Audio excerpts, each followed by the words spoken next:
ഡൽഹി മുഖ്യമന്ത്രിക്ക് നേരെ ഉണ്ടായ ആക്രമണ കേസിലെ പ്രതി രാജേഷിന്റെ സുഹൃത്തിനെ കസ്റ്റഡിയിലെടുത്തു. രാജ്കോട്ടിൽ നിന്നാണ് ഇയാളെ കസ്റ്റഡിയിലെടുത്തത്. ഇയാൾ രാജേഷിന് പണം അയച്ചു നൽകിയതായി പോലീസ് കണ്ടെത്തി. അർജുൻ പീതാംബരനുണ്ട് വിവരങ്ങളുമായി.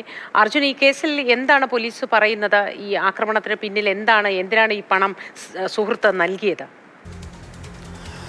മോദി ഈ സുഹൃത്തിനെ ഇപ്പോൾ ഡൽഹിയിലേക്ക് കൊണ്ടുവരികയാണ്. വിശദമായി ഡൽഹിയിൽ എത്തിച്ച ശേഷമായിരിക്കും ചോദ്യം ചെയ്യുക. ഇയാളൊരു ഓട്ടോ ഡ്രൈവറാണ് രാജ്കോട്ടിലെ. മാത്രമല്ല ഈ രാജേഷിൻ്റെ അടുത്ത സുഹൃത്തുമായിരുന്നു. പണം നൽകിയത് എന്തിനാണ് തുടങ്ങിയിട്ടുള്ള കാര്യങ്ങൾ ഇപ്പോൾ എന്തായാലും പോലീസ് അത് പുറത്തുവിട്ടിട്ടില്ല. അതിൻ്റെ വിവരങ്ങൾ അക്കാര്യങ്ങളും പിന്നെ ഈ പ്രതി രാജേഷിനും ഒപ്പം ഇരുത്തി അടക്കം ചോദ്യം ചെയ്യുന്ന കാര്യങ്ങളായിരിക്കും ഇവിടെ നടക്കാൻ പോകുന്നത്.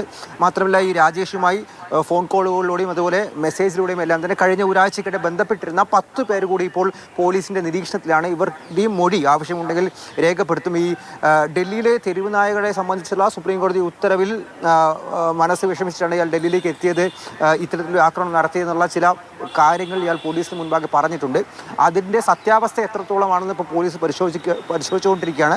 അത് സുഹൃത്തുക്കളുടെ കൂടി മൊഴിയെടുത്ത ശേഷം അതിലെന്തെങ്കിലും വാസ്തവമുണ്ടോ, അക്കാര്യങ്ങൾ തന്നെയാണോ, അതല്ലെങ്കിൽ മറ്റേതെങ്കിലും ഗൂഢലക്ഷ്യമാണോ ഈ ആക്രമണത്തിന് പിന്നിൽ തുടങ്ങിയിട്ടുള്ള കാര്യങ്ങളാണ് എന്തായാലും പോലീസ് ഇപ്പോൾ പരിശോധിച്ചുകൊണ്ടിരിക്കുന്നത്. അതിന് ഈ സുഹൃത്തിൻ്റെ ചോദ്യം ചെയ്യലും മാത്രമല്ല ഇയാളുമായി ബന്ധപ്പെട്ടിട്ടുള്ള ബാക്കി 10 പേരുടെ കൂടി മൊഴിയെടുക്കൽ വളരെ നിർണായകമായിരിക്കും. അതിനുശേഷം മാത്രമാണ് എന്താണ് ഈ ആക്രമണത്തിന് പിന്നിലെ ലക്ഷ്യമെന്ന് മനസ്സിലാവുള്ളൂ. പ്രതി മുന്നോട്ട് വയ്ക്കുന്ന കാര്യം ഈ സുപ്രീം കോടതി ഉത്തരവാണ് തെരുവുനായകളെ സംബന്ധിച്ച്. അതിൽ ഇയാൾക്ക് വലിയ രീതിയിൽ വിഷമമുണ്ട്. ഈ ഡൽഹിയിലെത്തി പല പ്രതിഷേധങ്ങൾ നടത്താൻ വേണ്ടി എല്ലാം തന്നെ അയാൾ പദ്ധതി ഇട്ടു. അതിനിടയിലാണ് ഈ രേഖാ ഗുപ്തയെ കാണാൻ ചെന്നതും ഇത്തരത്തിൽ ദേഷ്യപ്പെട്ട് അടിച്ചതും ആക്രമിച്ചതും തുടങ്ങിയിട്ടുള്ള കാര്യങ്ങളാണ് അയാളുടെ വേഷം. അതിലെ സത്യാവസ്ഥയാണ് ഇപ്പോൾ പോലീസ് പരിശോധിച്ചുകൊണ്ടിരിക്കുന്നത്.